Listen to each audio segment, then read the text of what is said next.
Hello, everyone, and welcome to another episode of The Arts at EPCC. My name is Dr. Yasmim Flus, and welcome. And I'd like to offer a warm welcome to my guest today, Miss Maria Silva. Hello, Maria. How are you? Hello, I'm good. How are you? I'm doing good. So Maria is actually a former student of ours here at EPCC. She was a music major here, and she transferred over to UTEP. And so I'm so excited to have you on the show today. Thank you for coming. Yes, of course. Yes. So Maria, we have a lot to talk about today, and this is a two-part episode, everyone. So Maria, you left, a year ago, year and a half? A year? About a year ago. Yes. Okay. And so you're a flute player, and you were taking with Miss Joy Zalkind, who a lot of folks at home may know from the El Paso Symphony Orchestra. Miss Zalkind teaches with us here at EPCC, and she is just an amazing teacher, isn't she? You had her for a couple of semesters, right? Yes. Yeah, and so talk to me. I play a little flute, Maria. I don't know if you know this, and I almost brought the flute with me today, and then I thought, you know what, I'm not going to embarrass myself on today's episode. So let me kind of pick your brain a little bit about the flauta. Okay, the flute I have is a student model. It's an Armstrong. God bless this little flute that I have. And all the little things that I've done to it to try to make it work, because like I said, I bought it used. So, first of all, how long have you been playing the flute?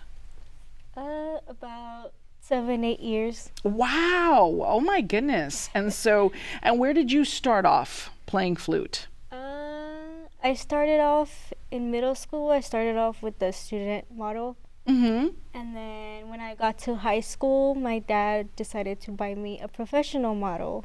Wow, fancy. Okay. And so what middle school was that? I went to Canyon Hills Middle School. Okay, awesome. Very good. Who was your band director? Mr. Mata. Mr. Mata. Okay. I don't know if I know that person, but so you started flute there. You fell in love with it. When did you realize you were going to be a music major? I was growing up. My dad would always encourage me to do music. Yeah. He was a music himself. He did music. Awesome. He did music for 25 years actually. So. Wow. What does he play? He used to play the guitar. Okay, so he encouraged you to play the flute, and so you went on to play the flute, and so you decided from an early age that you were going to go into music. That's awesome. And so what is your favorite aspect of music? Is it teaching little kids? Is it performing? Is it, I don't know if you get to play in the hospitals sometimes, because there is music therapy offered at a few of our hospitals here in town, here in El Paso. So I don't know if you've embarked on any of those adventures, right? But what aspect of music is your absolute favorite? I like performing a lot. Oh, fun. And so now you have Barbara Lambrecht, yes. Right? And I can tell you a story about Barbara Lambrecht. My story is 1997, so talking about back in the 1900s, right? Okay. And Miss Lambrecht was my band director at the Texas Tech band camp all those years ago. And that was the first time I met her. And she was outstanding. I mean, she was incredible, an incredible teacher. Every moment I was engaged, every single moment. And we played a piece. I can tell you some of the pieces we played. And it's funny, I remember stuff from 100 years ago. I don't remember anything from yesterday. But one of the pieces we played, I remember, was called Phrygiana. And that piece sticks in my mind. And she conducted, and she was fantastic. So she plays flute and trumpet. I don't know if you knew that. Did you know that? I only know she played flute, but I didn't know she played trumpet. She plays it, yeah, she plays the trumpet too. And that's another thing. So you're looking at becoming a band director, right? Yes. So all right, Maria, I'm going to give you some advice today. And it's advice that you didn't ask for, but you're going to get for free today on the show. She's like, what did I just sign up for? So as a music ed major, one of the best things that you can do is take lessons on other instruments as well. And especially brass, since you're a woodwind player, right? So when you think about your band, okay, and you know, I hate to, this is no diss to woodwind players, because I'm a woodwind player too, right? But unfortunately, the majority, the meat and potatoes of a marching band, the meat and potatoes of a pep band is your brass, right? So when you think about it, your first couple of gigs that you get as a band director, usually you're going to get like a middle school job, and anything that's entertainment is now dumped on your plate, by the way, as a band director. So if there's an award ceremony at the middle school, they want you to play for it. If there's a luncheon, they want the band to come either with a little combo and play a little bit of jazz or whatever it may be, right? So these are the things that you have to kind of start to prepare for. So as a flute player, right, you're going to have a fantastic woodwind section. And let me tell you, here's another secret. There's all these poor little Marias. Like, I thought they were going to ask me questions. I'm giving you some advice, Maria, okay? And then I'll let you speak. The other thing, too, flute, and you can tell everyone that I'm absolutely right. Flute is the oddball compared to the other woodwinds. Maybe we think of it the other way around. The other woodwinds are the oddball instruments, and yours is the normal instrument. So why do I say that? Do you know why I say that? Think about it for a moment. Think about saxophone, clarinet, bassoon, and oboe, the other woodwinds, and then there's the flute. What's the difference? What's the biggest difference? The other instruments have reeds. Yes! Flute has a head joint. Yes! Good girl, exactly. And so guess what? Have you played any of the other woodwinds? No, not really. Just flute. Okay. All right, Maria. So guess what's coming up this year? Next, for 2024, my little Maria is going to learn how to play at least one of those other instruments. You have to. Okay? Saxophone. Saxophone's the easiest one. Shh. Don't tell anybody. Okay? Don't tell anybody I said that. What's the saxophone professor's name at UTEP? Is it Luffy? Yes. Okay. Is it Dr. Luffy? Mr. Luffy, Dr. Luffy? Think so. Okay. All right. You're like, it's one of those. Yeah. So I think it's Dr. Luffy. I'm going to call him Dr. Luffy. Yeah. So you maybe want to see if you could like sneak into that studio, right? And take lessons with him. And, or if he has a student that plays very well, that you could offer them and say, hey, look, I'll teach you the flute if you teach me saxophone, right? Maybe you can rent a saxophone. Maybe you could even march saxophone one of these fall semesters, okay? Or play, because you have multiple bands. So you have the top ensemble, then you have the other ensembles, right? Maybe you could play saxophone for one of the other ensembles. Dabble in a little bit of jazz. Yes. I'm just trying to open all your little avenues there, because I will tell you that the more you take these other ensembles and the more you play the other woodwinds and brass, the better off you'll be, and you'll be better prepared to teach band, right? I dabbled in French horn it felt like 5 minutes. It was a semester, but I did take a semester of French horn. And it's so funny because brass instruments collectively are very easy to teach and very easy to play because they all work off the same principle of the harmonic series. Now we work off the harmonic series too, but our instruments are weird, especially the clarinet. It's the oddball. That's also, it's its own little oddball, okay, aside from the flute. So tell me where you are as far as in your flute playing. So let me tell you all about Maria, and she can also confirm this. You send me texts on your progress. Yes. You send me texts of your sheet music. I get texts all the time from Maria. And she'll send me like, hey, wow, I'm playing this with a little smiley face, right? And I love that so much. So you play with the flute choir? Yes. Okay. What's coming up for you? What concerts? I do have a concert band concert next week. Okay. And then for flute choir, we have our concert in December 10th, I believe. Yes. How fun. Awesome. What are you playing for band? For band, I'm playing flute. I'm playing first flute. Okay. And what pieces are you all playing? We're playing Melodious Thunk. Okay. We're playing another one called Fearless. Okay. And then another one, which is by one of our TAs. Mm-hmm. He chose that piece for us. It's called To Victory March. Okay. And then by the other TA, he chose Spirit of an Eagle. Oh, okay. How fun. That's really fun. And you know what? Anymore, I'm so old now that I listen to some of the new pieces and I just haven't kept tabs on what's going on in the band world as far as a lot of these new pieces, because a lot of what you're listing sounds like it was printed in the last 10, 15 years. And I know the old war horses, right? I know Armenian dances, Fiesta Mexicana. I like the old school band rep. So that's very interesting, very cool, awesome. So now, and what is your favorite part of band? Playing music. Yeah. Learning new stuff every day. Yes. Now I'm going to pick your brain a little bit because you're just such a sweet young lady. I don't think I was ever quite as sweet as you, even when I was young. I'll tell you a funny story. And then I want to hear your approach. One time I told a flute player that she always rides 15 cents sharp. How would you have told another musician in a polite way? How would you have said, hey, you're always sharp. Can you pull out? How would you have politely, or would you have... Your face, I love your face. You're like, I would not have.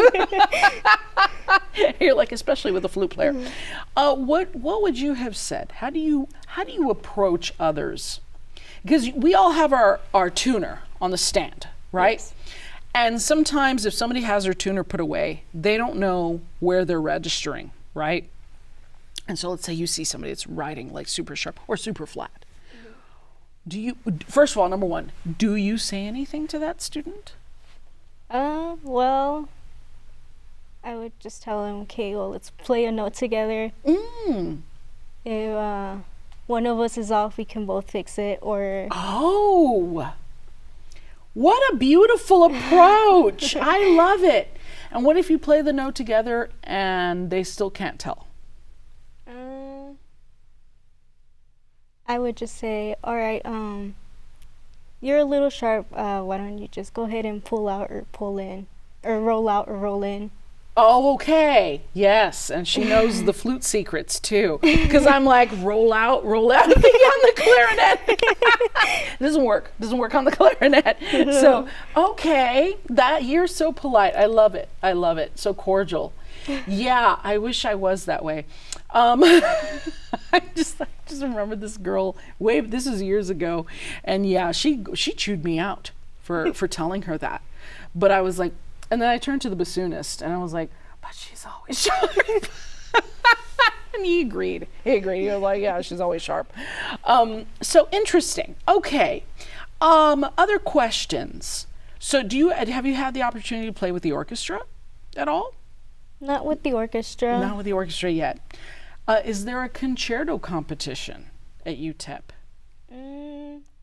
They have those, but it's usually mainly those that are like upperclassmen. They usually do those that I've noticed. Okay. Are you entertaining concerto competition? No. No? She's like, no, I'm good. Okay, all right. And so do you still have a ways before you start student teaching? Or is that coming up next year? I still have more to go. I still have to finish some core classes before I can take like the education test. And then I have to pass my double jury. Yeah. Before any of that. Okay. All right. Of course. Very good. Very good. What have you found to be the most challenging thing on the flute? My high notes. Okay. High notes are really challenging on flute. Yes, they are. And like I said, I took a few semesters of flute. It took me one whole semester to produce a sound on the flute. Part one, yes, a whole semester.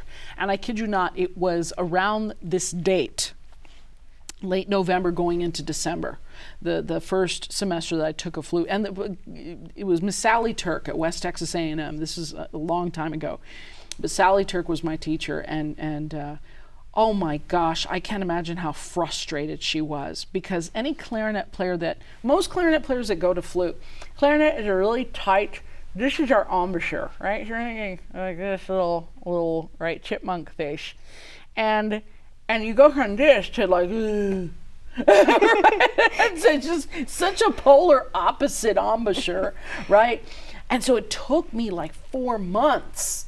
And finally, one day I was in the practice room, and all of a sudden by accident, and I was like, what?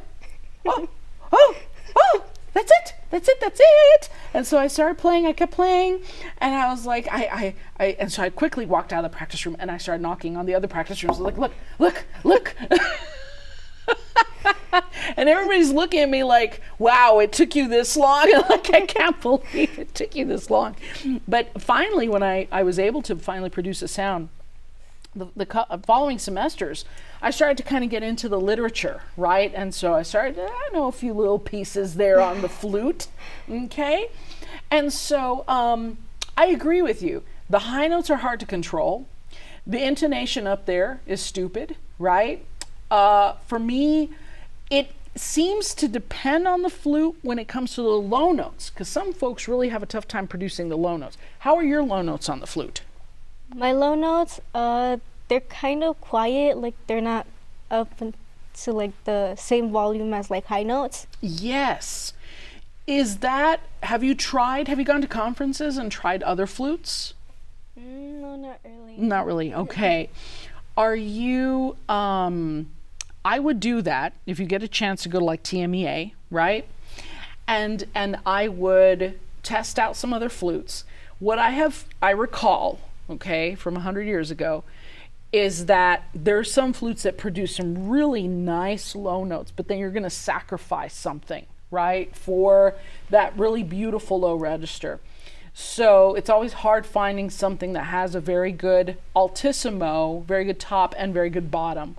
And so that's what I recall with the flute. So you're working on your low notes. I don't want to try to ever offer any kind of advice about flute playing because, again, clarinet, hello, good morning, right? And so, so your high notes, let's talk, I'm trying to remember back to, this is my flute embouchure right here, ooh, so polar opposite, it cracks me up. So when you play your high notes, tell us about, I think this is called, what do you guys call this? This right here. Right here? No, the top lip. The top lip. lip, when a person has this point, has your teacher ever told you to play off to the side or how to teach flute players to play a little bit off to the side? Have you discussed this? No, Okay. I've always been told to play like towards the middle because I always tend to like wanna, when I'm playing, I don't notice this, but I tend to wanna bring my flute down instead of keeping it up. Oh, that helps too. Yeah. True story. And I'm looking at your lips and I can see why they never addressed it with you, because your lip is actually very straight, like it's a flute, beautiful flute embouchure. Like you have perfect lips for flute embouchure. Mine are not, and I have this little bloop right here. My lips do this like almost like a widow's peak kind of thing, and I think that's what they call it.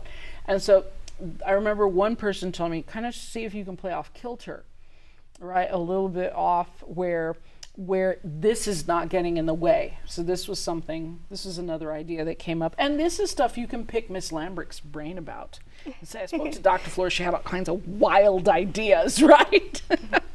And so that's interesting. The other thing, you're right. And so what Maria's talking about, you're talking about when you hold the flute, that sometimes you start to, the arms get tired, right? A human being gets tired. I get tired.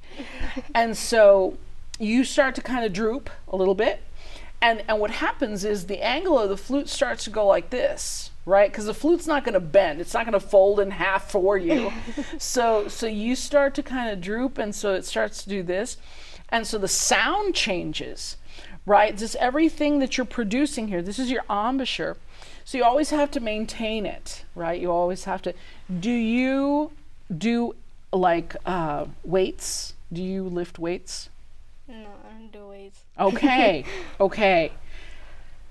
You're not, I would say you don't look like you need to exercise a whole lot. Exercise is good for everyone, all right? Any body shape exercise is fantastic. You get plenty of exercise in the marching field, right?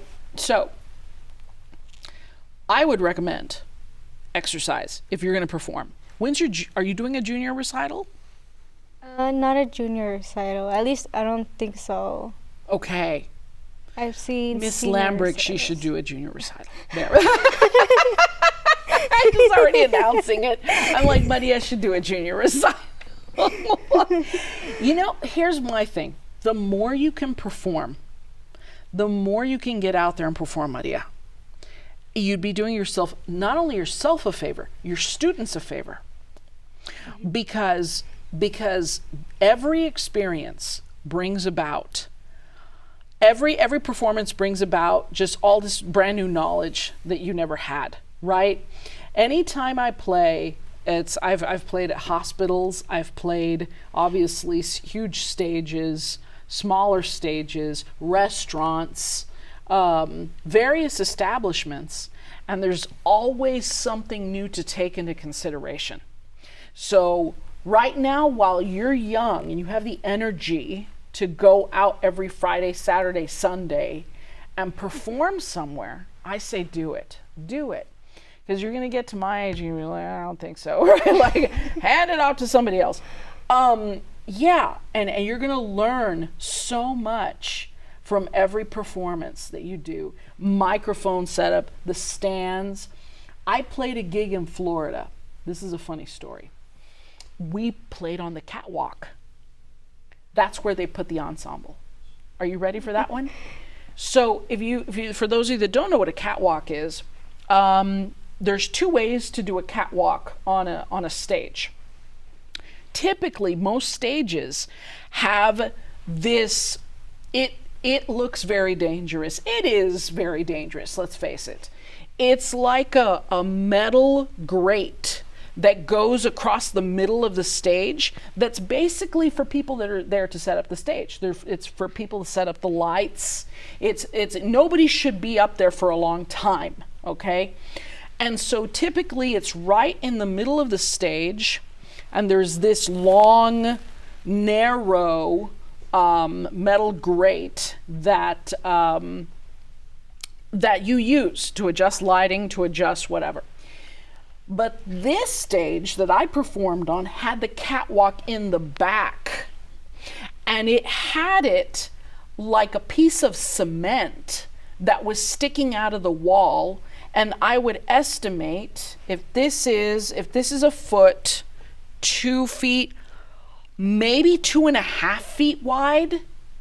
Okay, so I'm sitting there, we're facing the side wall, right? The audience is out here. We're facing the side wall. We're all sitting one in front of the other because you were afraid to turn this way, right? Okay, so we're all sitting this way, and with our music stands and everything, and these little tiny lights on our music stands, and there's no railing. Right. Frightening. Against code, I have no doubt. Not here in El Paso, by the way. Tallahassee, Florida is where that happened.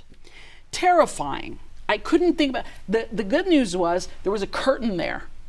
And so the curtain acted like a wall.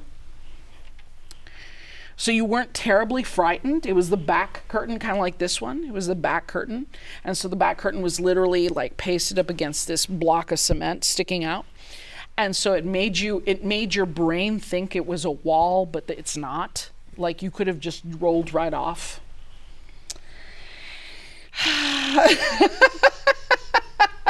Maria's like, don't ever perform in Tallahassee. It's not true. I mean, that was the Tallahassee Little Theater. That's specifically where it was. And this was many years ago. Perhaps the building has been renovated since then. We don't know. But I will say, it's frightening things like those that are the kind of experiences you want to collect. Because if you work at a middle school, at a high school, anything like that, right? Then you got to know, what are you going to do? The panic sets in. Do you have any friends student teaching right now? I do actually. I have a one that plays the saxophone. We used to go to high school together. Oh, fun! Awesome! And so what have they told you about the experiences? Well, not a whole lot because she's always busy. Right. Right. Have you worked with any little kids? Do you teach any little kids on the side? I used to work with little kids at my church. I used to teach the recorder. Teach the recorder. Yeah. It was really fun. Cool. I'm glad you liked it. Yeah, that's really awesome. And so, have you thought about opening your own private studio maybe? Not yet. I'm still waiting. I'm like, okay. I need to focus on my stuff first. Well, of course. I understand. Yeah, no pressure, because if you're still taking classes and everything, yeah, it gets complicated. So you are now looking at a junior recital that you didn't realize you're going to have. And who's your favorite flute composer right now? Right now it's Mozart, because I'm doing one of my solos is of Mozart. Yes. That's one I really like. It's fairly easy. Now, one that I don't like right now that I'm doing is Hindemith. Oh, yes. A lot of accidentals, a lot of all kinds of rhythms. Everyone, I want to remind you that this is the first of 2 parts. Thank you, everybody.